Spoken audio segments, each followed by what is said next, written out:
അറിയാത്ത ആളുകളെ ഒരിക്കലും വാഹനത്തിൽ കയറ്റരുത് എന്ന് സൂചിപ്പിക്കുന്നതാണ് കേട്ടോ സൗദിയിൽ വെച്ച് പത്തനംതിട്ട സ്വദേശിക്ക് ഉണ്ടായിട്ടുള്ള അനുഭവം നമ്മളോട് പറയുന്നത്.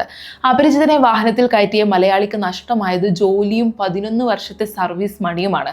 ഇതുകൂടാതെ ജയിൽവാസവും അദ്ദേഹത്തിന് അനുഭവിക്കേണ്ടി വന്നു. കഴിഞ്ഞ 11 വർഷമായിട്ട് ഡ്രൈവറായി ജോലി ചെയ്തിരുന്ന പത്തനംതിട്ട ജില്ല ആറന്മുള സ്വദേശി പ്രസാദ് കുമാറിനാണ് ഇങ്ങനെ ഒരു ദുരനുഭവം ഉണ്ടായത്. ജിസാനിലെ ഒരു കമ്പനിയിൽ ഡ്രൈവറായി ജോലി ചെയ്തു വരികയായിരുന്നു പ്രസാദ് കുമാർ. വഴിയിൽ സഹായം അഭ്യർത്ഥിച്ച ഒരു യമനിയെ വാഹനത്തിൽ കയറ്റുകയായിരുന്നു.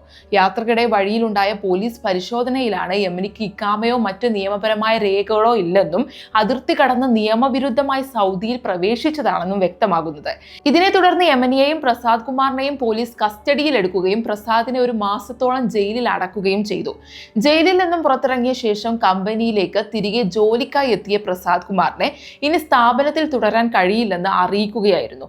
കമ്പനിയുടെ വാഹനം ഉപയോഗിച്ച ആളുകളെ കയറ്റി ടാക്സി സർവീസ് നടത്തിയെന്ന ആരോപണം ചുമത്തി സൗദി തൊഴിൽ നിയമത്തിലെ ആർട്ടിക്കിൾ 80 ചൂണ്ടിക്കാട്ടി ബാക്കി ശമ്പളവും സർവീസ് മണിയും നൽകാതെ കമ്പനി പുറത്താക്കുകയായിരുന്നു. തുടർന്ന് മറ്റു ജോലികൾ കണ്ടെത്താൻ കഴിയാതെ കടുത്ത സാമ്പത്തിക പ്രതിസന്ധിയിലായ പ്രസാദ് ഏറെ പ്രയാസം അനുഭവിക്കുകയും ഇന്ത്യൻ എംബസിയെ സമീപിക്കുന്നതിന് വേണ്ടിയിട്ട് റിയാദിലെത്തുകയും ചെയ്തു.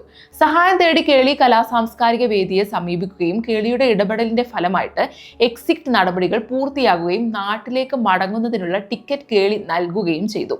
ഇത്തരം സംഭവങ്ങൾ ഒറ്റപ്പെട്ടതല്ലെന്നും അപരിചിതരായ ആളുകളെ വാഹനത്തിൽ കയറ്റുന്ന പതിവ് പല പ്രവാസികളിലും ഇപ്പോഴും നിലനിൽക്കുന്നുവെന്നും സംഭവത്തിൽ ഇടപെട്ട കേളി കേന്ദ്ര ജീവകാരുണ്യ കമ്മിറ്റി പ്രവർത്തകർ ചൂണ്ടിക്കാണിക്കുന്നുണ്ട്. രേഖകളില്ലാത്ത യാത്രക്കാരെ അറിയാതെ വാഹനത്തിൽ കയറ്റിയതിന്റെ പേരിൽ നിരവധി പേർ ഇത്തരത്തിൽ പോലീസ് കേസുകളിലും ജയിലിലും തുടങ്ങിയ സംഭവങ്ങൾ ഇതിനു മുമ്പും റിപ്പോർട്ട് ചെയ്തിട്ടുണ്ട്. പ്രവാസികൾ നിയമങ്ങളെക്കുറിച്ച് കൂടുതൽ ബോധവാന്മാരാകേണ്ടതിന്റെ ആവശ്യകതയും ചെറിയ അശ്രദ്ധ പോലും വലിയ ദുരന്തങ്ങളിലേക്ക് നയിക്കാമെന്ന മുന്നറിയിപ്പുമാണ് ഈ ഒരു സംഭവം വീണ്ടും ഓർമ്മിപ്പിക്കുന്നത്.